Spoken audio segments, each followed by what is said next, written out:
ایک دفعہ کا ذکر ہے کہ کسی گاؤں میں ایک بیپاری رہتا تھا۔ اس کے مالٹے بہت ذائقے دار ہوتے۔ وہ باغ سے مالٹے توڑتا اور اپنی دکان پر لا کر بیچ دیتا۔ لوگ اس کے مالٹے کھا کر اسے دعائیں دیتے تھے اور بہت سے لوگ اسے مالٹے لے جا کر بیچتے اور بہت سارا منافع کماتے تھے۔ بھائی 1 کلو مالٹے دے دو۔ ابھی دیتا ہوں۔ پھر وہ گراہک اس ریڑھی سے مالٹے خرید کر چلا جاتا ہے۔ اسی گاؤں میں میٹھا نام کا ایک آدمی ہوتا ہے۔ وہ بھی اسی بیپاری سے مالٹے خرید کر بیچتا۔ ہاں سینا صاحب، 2 من مالٹے تول دو۔ واہ بیٹا، من خوش کر دیا تم نے۔ اس کا مطلب مالٹوں کی سیل بہت اچھی جا رہی ہے۔ روز تمہارے 2 من مالٹے بک جاتے ہیں۔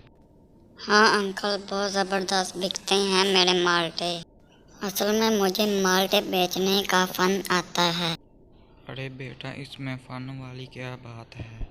سارا کمال تو میرے مالٹوں کا ہے۔ لوگ کتنا پسند کرتے ہیں انہیں۔ اچھا، اتنا شوہر بننے کی ضرورت نہیں ہے۔ مالٹے بیچنا کسی ایسے ویسے کا کام نہیں ہے۔ اسی گاؤں میں بٹو نام کا ایک لڑکا رہتا ہے۔ وہ اس سے پوچھتا ہے کہ بھائی تم اتنے اچھے مالٹے کہاں سے لے کر آتے ہو تاکہ میں بھی مالٹے خرید کر بیچ سکوں اور ترقی کی راہ پر گامزدہ ہو سکوں۔ وہ اسے کہتا ہے میں نہیں بتاؤں گا۔ بٹو ساری بات جا کر اپنی ماں کو بتاتا ہے۔ اس کی ماں کہتی ہے بیٹا، کل جب وہ اس بیپاری کی دکان پر جائے گا تم اس کا پیچھا کرتے ہوئے وہاں تک پہنچ جانا۔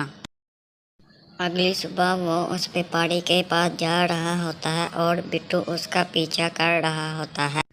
آخرکار بٹو کو وہ دکان مل جاتی ہے اور وہ میٹھے کے جانے کے بعد وہ اس بیپاری کے پاس جاتا ہے اور کہتا ہے کہ بھائی مجھے بھی مالٹے دو تاکہ وہ مالٹے بیچ کر میں اپنے گھر والوں کا پیٹ بھر سکوں۔ وہ کہتا ہے کہ تم جوس والی دکان کھول دو۔ ایک دن بٹو اس دکان پر چلا جاتا۔ میٹھا بیپاری کو کہتا کہ اس کو کس نے کام پر رکھا ہے۔ بیپاری اسے کہتا ہے کہ یہ میرا پارٹنر ہے۔ وہ بیپاری اسے برتن دھونے کے کام پر لگا دیتا ہے اور اس طرح اسے برتن دھونے پر